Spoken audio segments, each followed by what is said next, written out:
It's 2 a.m. The world outside is asleep, but your mind is racing, caught in a loop of profound, unsettling questions. This is the hour when thoughts deepen, turning towards the fundamental nature of reality, power, and existence itself. You start dissecting concepts you normally take for granted, pushing them to their absolute limits. It's in these quiet, solitary moments that ancient philosophical quandaries resurface with surprising intensity.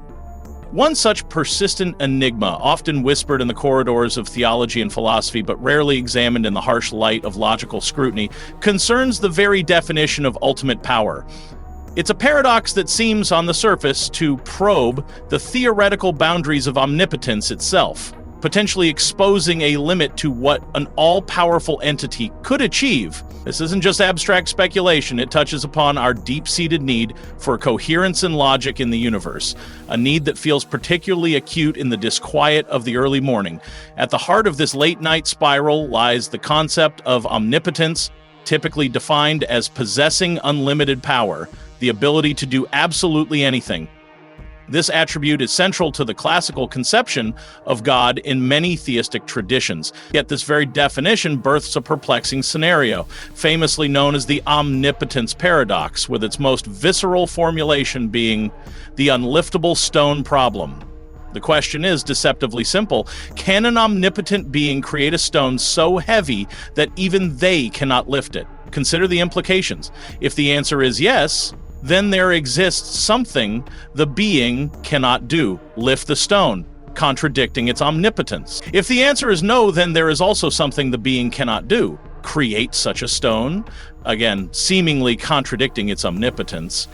It appears to be a perfect logical trap, a conceptual checkmate against the notion of infinite power. This isn't merely a word game, it forces us to scrutinize what we truly mean by unlimited power and whether our understanding aligns with logical possibility. While this paradox feels distinctly modern, a product of analytical philosophy or late-night caffeine-fueled sessions, its roots delve much deeper. Medieval thinkers, grappling with the synthesis of Greek philosophy and monotheistic theology, encountered similar logical knots. Figures like Thomas Aquinas and Moses Maimonides intensely debated the nature of God's power. Aquinas, for instance, argued in his Summa Theologica that God's omnipotence means the ability to do all possible things, but not things that are logically contradictory in themselves. Creating a square circle isn't a failure of power, but a failure of coherent description. It's simply nonsense. Similarly, creating a stone an omnipotent being cannot lift might be seen not as a task, but as a self-contradictory statement. Averroes, the Islamic philosopher whose commentaries on Aristotle heavily influenced European thought, also engaged with the limits imposed by logic on divine action. These weren't attempts to limit God, but rather to understand how divine attributes interact with the fundamental structures of reality and reason. Perhaps the paradox tells us less about God's power and more about the inherent limits of logical language when applied to the concept of the unlimited. Why does this abstract theological puzzle resonate so strongly during moments of quiet introspection, particularly in the dead of night? It's because the Unliftable Stone paradox mirrors our own human confrontation with limits, contradictions, and the vast unknown. At 2 a.m., the usual distractions fade, leaving us face to face with the boundaries of our understanding. We strive for logical consistency in our world, yet we constantly encounter situations that defy easy categorization or resolution. The paradox taps into a fundamental human anxiety, the fear that reality itself might contain irreconcilable contradictions, that the foundations we rely on might be unstable. Furthermore, grappling with the concept of omnipotence forces us to confront our own finitude. The desire to comprehend something truly unlimited highlights our own inherent limitations in knowledge, power, and lifespan. The paradox becomes a symbol not just of a logical puzzle, but of the human condition itself. Finite minds attempting to grasp the infinite, logical beings wrestling with concepts that seem to transcend logic. It's the intellectual equivalent of staring into the abyss, feeling both the pull of the unknown and the vertigo of potential meaninglessness. Philosophers and logicians, however, didn't leave the paradox unchallenged. Several compelling counterarguments seek to resolve the apparent contradiction, primarily by refining our understanding of omnipotence. One dominant view, echoing Aquinas, posits that omnipotence doesn't entail the ability to perform acts that are logically impossible.